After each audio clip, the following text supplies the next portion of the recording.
Welcome back, subscribers, and welcome new viewers. This is going to be number 8 Saturn viewer request, and it is those of you who have natal Saturn in Gemini or the 3rd house. And I want to personally thank Christy. Thank you for enabling me to be able to put out this video for not just you, but each and every one of the new viewers that also have this same Saturn placement. Okay, and I want to thank each and every one of you who have subscribed and who like and who share these videos, because that helps my whole channel to circulate out to more and more individuals who are needing this information just like you. So thank you. And if any of you would like a personal natal wheel interpretation from me, I would be happy to do that. Just let me know. Send me an email. Send me a comment. All of my information is always in the drop-down box below this video and each and every one of my videos. All right, let's get started. Okay, Saturn in Gemini and or the 3rd house. The 3rd house symbolizes the sphere of intellectual, of educational, communication, and movement. It offers some indication of the kind of mind a man possesses, the manner in which he goes about developing it, how he communicates, and the subjects which provide food for his intellectual nourishment. Gemini seeks information for its own sake rather than for a material end, and is simply curious about life and the diversity of its manifestations. As the first Aries sign, it is the intellectual flexing its own muscles. Unlike its opposite sign, Sagittarius, which seeks to correlate the diverse fragments of life and find among them a common meaning which reflects a larger concept, Gemini is content to revel in diversity. The 3rd house reflects this aspect of the mind and this tendency to perceive, analyze, differentiate, label, and then move on. In order to acquire the information necessary for this kind of relation to life, communication must be established so that knowledge can flow back and forth and new interpretations can be given to old material. Saturn in the 3rd house, when he is functioning in an unconscious way, has a tendency to block this breathing in and breathing out.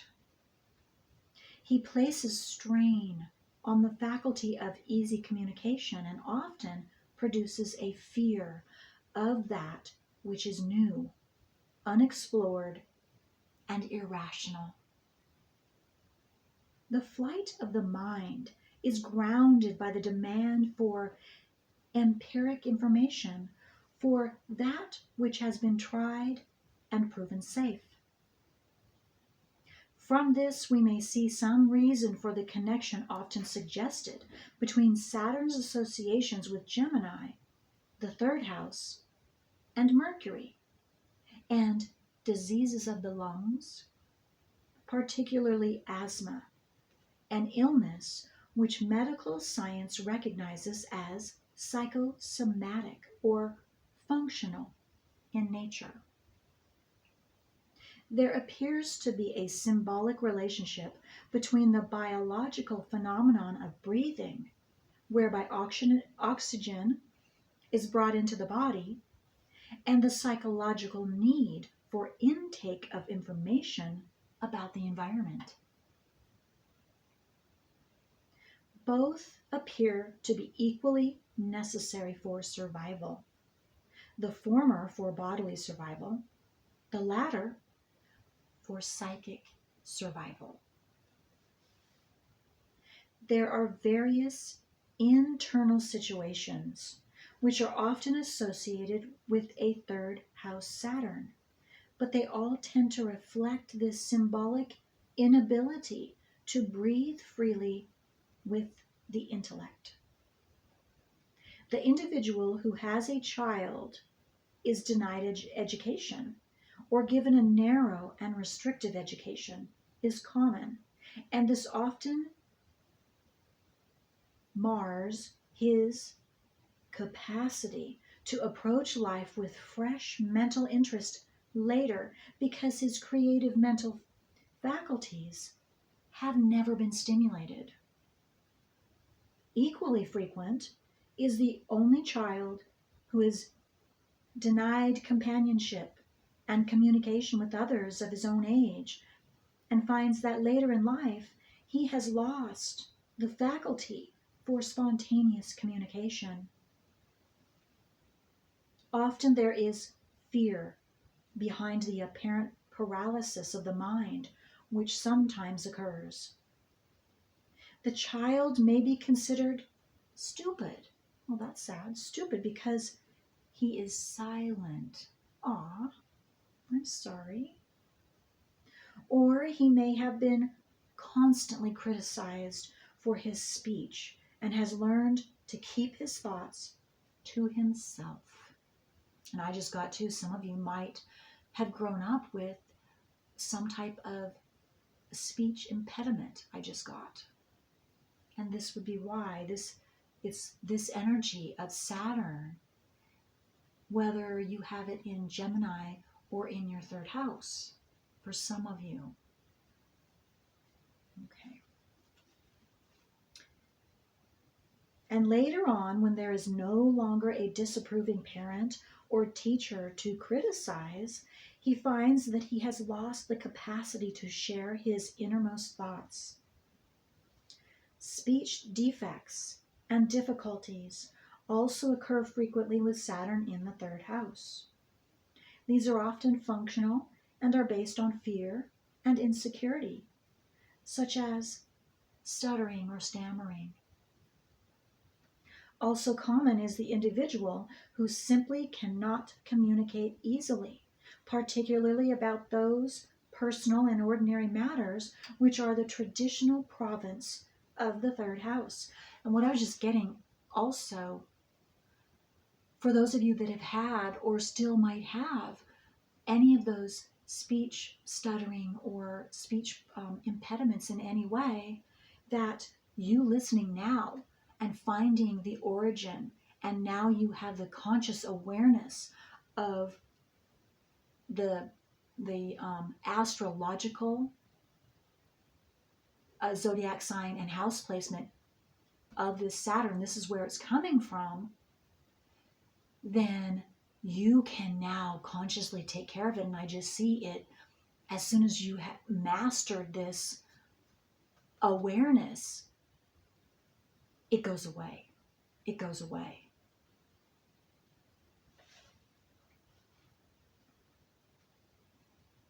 Because you brought this subconscious awareness out into your conscious awareness, your frontal lobe. So now you can take care of it and work through and beyond this very blockage. Powerful.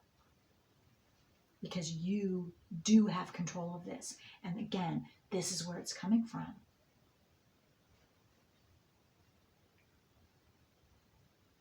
Also common is the individual who simply cannot communicate easily, particularly about those personal and ordinary matters which are the traditional province of the third house.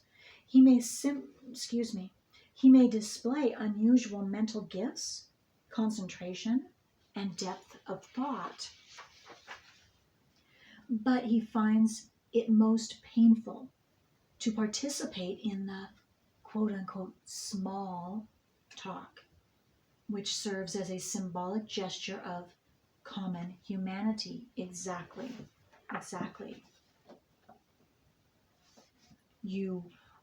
The serious topics, the deep, serious topics, you will be drawn to naturally, is what it's saying, rather than the Gemini general simple topics and just flitting on the surface of things. No, you want to go deep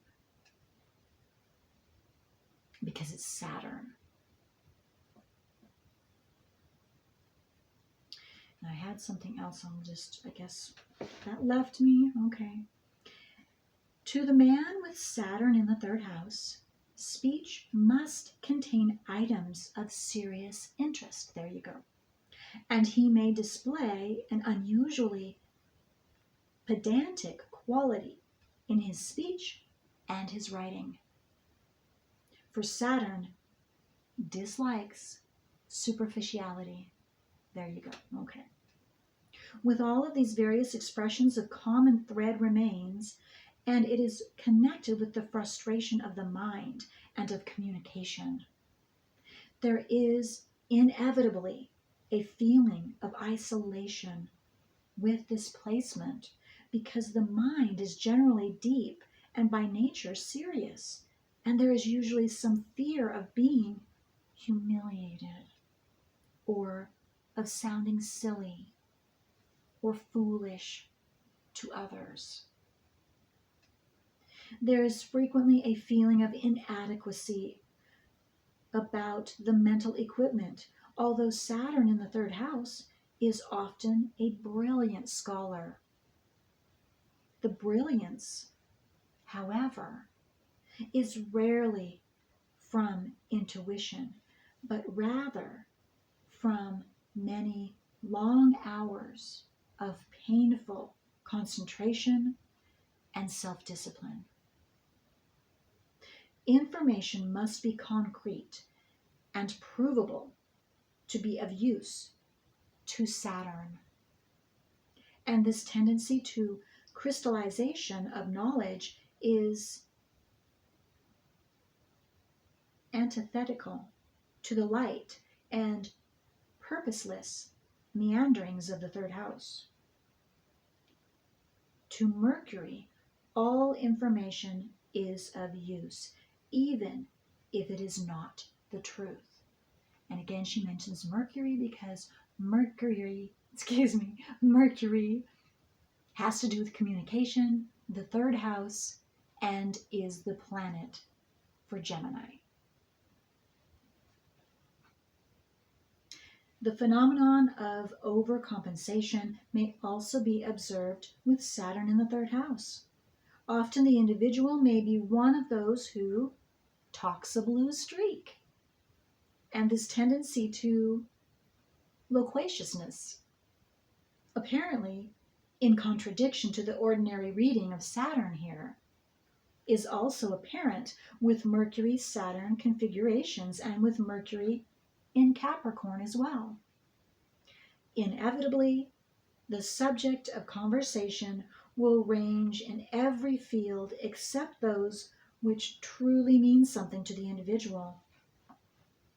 He will say many things, but will rarely say what he actually feels. He is no closer to communicating than is the more taciturn individual with the same placement. Saturn in the third house has a reputation for tact, diplomacy, and a canny mind. And this tendency to circumlocution, I don't know if I'm pronouncing that right, is very useful to a statesman or politician. It is often one of the greatest gifts of a third house Saturn.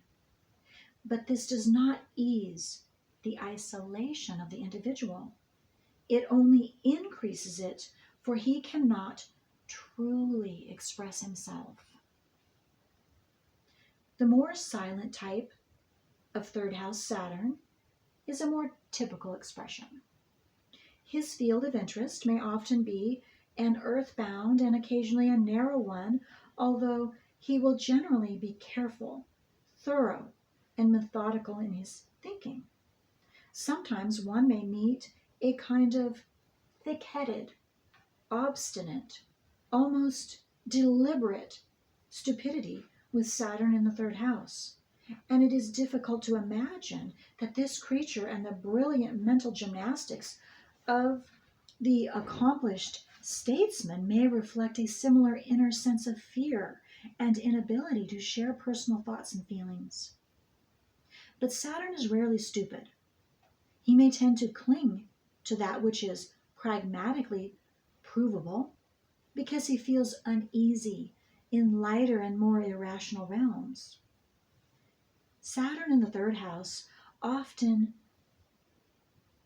underrates his intellectual capacities and may raise a shield of rather stubborn or dogmatic opinions to protect himself against the onslaught of those he considers more clever than himself. When this placement is seen from the point of view of the opportunity offered, the sense of isolation and impatience with superficial ideas and attitudes may become an inner striving for truth, insofar as this is capable of perception by the human mind. The individual is turned inward by his circumstances and his fears, so that he seeks reasons for things and begins to explore their structure and meaning. The inquiring mind, dedicated to the intellectual understanding of those things which are shrouded in mystery, or belong to the realm of the irrational, is characteristic of the man with Saturn in the third house, who has accepted his apparent isolation in the face of the more meaningful contribution he is able to make to the sphere of knowledge.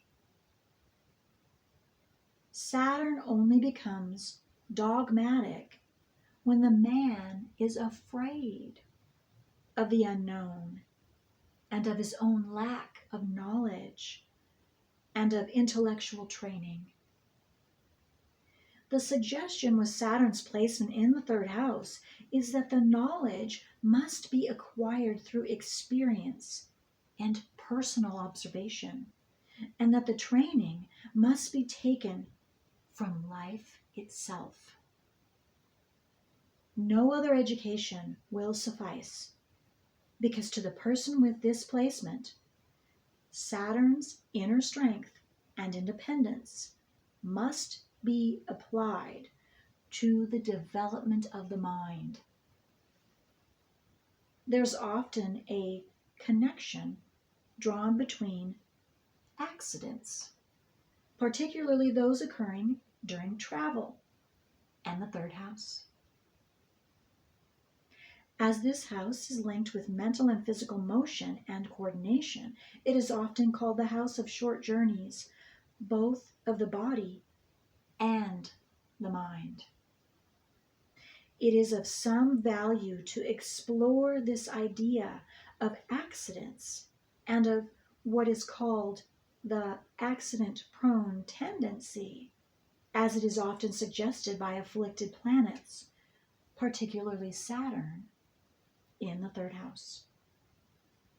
It is possible to assume a completely empiric attitude to this question and to accept the idea that by some mysterious law or by the hand of fate, Saturn in the third house precipitates accidents, and that if one has an accident, that is one's fate. This same attitude may be applied to many of the darker expressions of Saturn's placements, and this inevitably poses questions which can only be answered philosophically rather than empirically. However, this sort of blind passivity in the face of a totally predestined future is in direct antithesis to any constructive interpretation of Saturn, or, for that matter, with any other factor on the natal chart. If we are indeed circumscribed by the boundaries of fate or our quote-unquote karma, we cannot know where this boundary lies in the individual's case until we attempt to pass it. It's very possible that the boundary varies from person to person.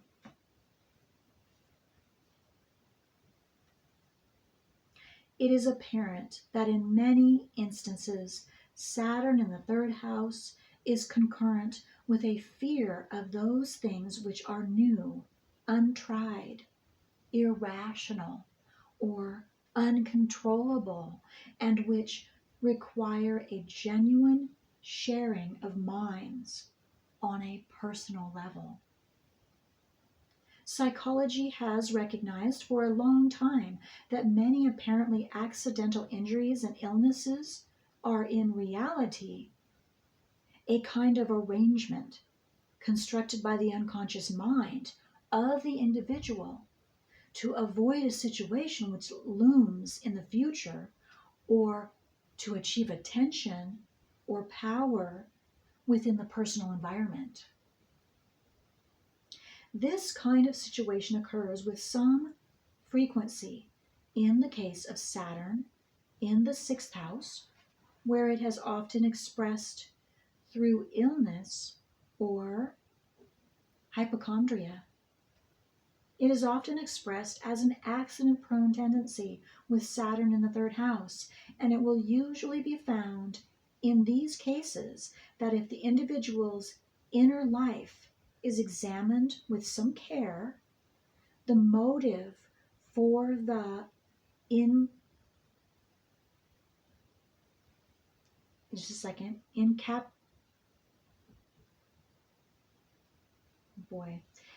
my mind just went blank. Just one moment here.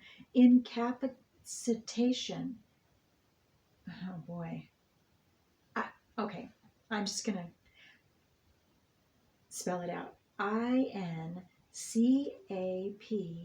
Incapacitation will emerge with clarity. This does not mean that all accidents stem from this kind of quote-unquote arrangement, but many do. Sometimes a few weeks in a bed, although physically uncomfortable, is preferable to confronting a situation which requires change or a new outlook. Don't any of you feel bad if you are relating to this. Please, this is the energy you were given from Saturn, whether it's in Gemini and or the third house. But now you can see where this actually stems from.